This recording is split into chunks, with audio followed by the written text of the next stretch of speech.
This episode is brought to you by Progressive Insurance. Do you ever find yourself playing the budgeting game? Well, with the Name Your Price tool from Progressive, you can find options that fit your budget and potentially lower your bills. Try it at Progressive.com. Progressive Casualty Insurance Company and Affiliates. Price and coverage match limited by state law. Not available in all states. Taking care of a family means thinking about the little things that add up over time. The meals you make, the routines you build, the habits that help everyone feel their best.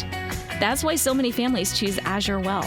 Azure Well offers vitamins and supplements focused on purity, potency, and consistency. Every formula is lab tested and designed for people who want confidence in what they're taking every day. Wellness doesn't have to be complicated. Sometimes it starts with small choices that become lasting habits. If you're thoughtful about what you bring into your family's routine, take a moment to compare what's in your cabinet to Azure Well's line of products. Join a community that believes in better, naturally. Visit AzureLivingWell.com to shop and learn more. That's AZURE livingwell.com. Discover a simpler, healthier way to shop for the things that matter. These products have not been evaluated by the FDA and are not intended to diagnose, treat, cure, or prevent any disease.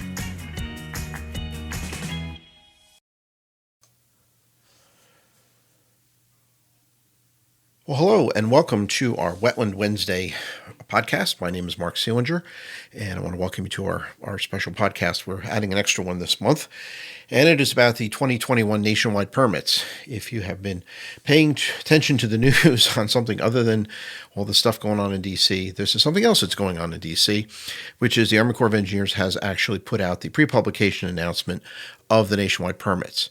And there is a significant difference between the pre-publication announcement and the draft announcement that came out in the fall, which was around September 15th, I think. So the pre-publication came out about January 4th, thereabouts, and we are waiting for final publication sometime in the Federal Register, which will probably happen in a week or two, or maybe longer.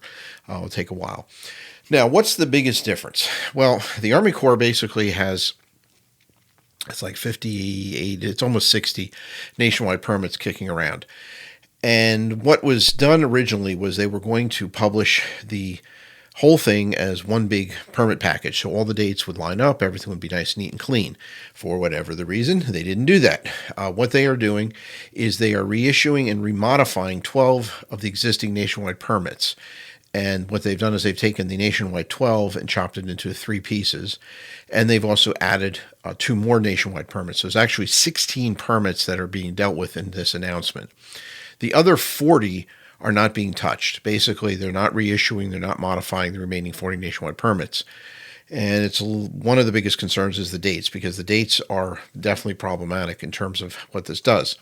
As far as the dates go, we basically have the 16 permits, the way to think of them, the 12 new ones, or the 12 existing and the 4 new ones, will be effective 60 days from the publication in the Federal Register. The 12 existing of these that are being dealt with, which includes 12, 21, 29, 39, 40, 42, 43, 44, 48, 50, 51, and 52 are the 12 existing that are being modified, will expire 59 days after publication in the Federal Register. And then 60 days later, they go into effect. So there's essentially supposed to be no gap there. So basically, we don't have 2 nationwide 12s, for example. So those will go into effect in about 2 months. Now, the new permits will expire 5 years from that date. So that is a big change. So we will have, or it was not a big change, but basically there'll be 5 years. So those dates go out 5 years.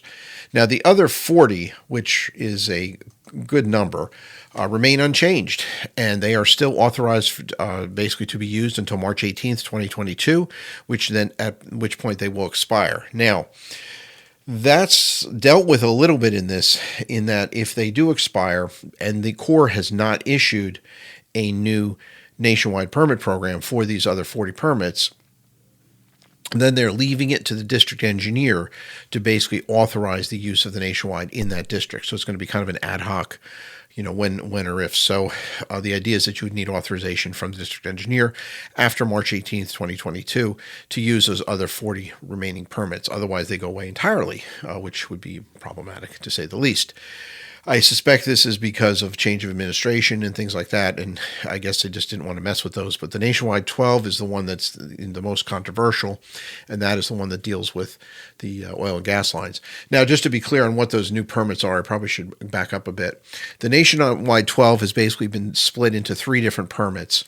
You have basically oil and gas, you have electric utility lines and telecommunication service activities is another permit, and then utility line activities for water and other substances. So we basically have oil, electric utilities and telecom, and then basically water and other stuff. I don't know what the other stuff would be, but whatever it is that they put in pipes. And basically, so we have kind of 3 different permits for those. And then the other 2 new permits that are added on here are the finfish mariculture and the seaweed mariculture activities, which seems rather benign, but important enough to need permits. And then the other 12 that are basically modified. And of course, the biggest modification that came up related to the need to have the 300-foot limit on streams be eliminated and replaced with a half-acre fill limit. So essentially, that's still in place. That was proposed originally. And there's some other things to coordinate. Things like ephemeral streams are no longer jurisdictional. So we have an issue with ephemeral streams, and because they're not jurisdictional, so they had to take those out. So there's a little bit of cleanup there. But basically, that's the upshot of it. And using acreage calculations for streams was felt to be more of an accurate measurement than just doing a linear foot measurement. So that was an issue there. And then they did add some functional assessments as well. So that's just a thumbnail sketch in a few minutes here to kind of go over what the nationwide permits is all about, and wanted to just give you a heads up on that. We're expecting the Federal Register information to come out soon, but it takes weeks. I mean, it takes 6-8 weeks sometimes from the time of the pre-publication announcement. So I suspect that will come out at the basically once the new president is seated. And there is a slim possibility, I mean, it's out there, everything's out there these days, that, because these permits have not been issued as the regulations, these are basically unpublished, they're not in final form yet, and they are not, have not become effective. They won't be effective for another 2 months, thereabouts. That it's entirely possible that the entire thing the plug could be pulled on it. There is a way for a incoming president to do things like that. So that's a little easier to do than trying to, for example, try to unplug the Naval Waters Protection Rule, which has been effective. This has not been effective yet. So that there is that. Should that be something that's desired? I don't think within the rank and file of the Army Corps of Engineers they're looking to do that. I think they're kind of happy with where the permits are and probably would prefer to go the route that they were headed, but who knows? There's a lot going on in this world. So anyway, this is it is something to pay attention to, and if you've heard anything, just let us know. On that note, we're going to go into more detail on this in our webinar next week. So if you want to jump in on our webinar next Thursday, we'd love to hear from you. It's going to be on pretty large quantity of people have signed up for it. So if you would like to join us, just check out swampschool.org. But kind of give you a heads up on what's going on with nationwide permits. So with that, I wish you a good day, and thanks for listening. Take care.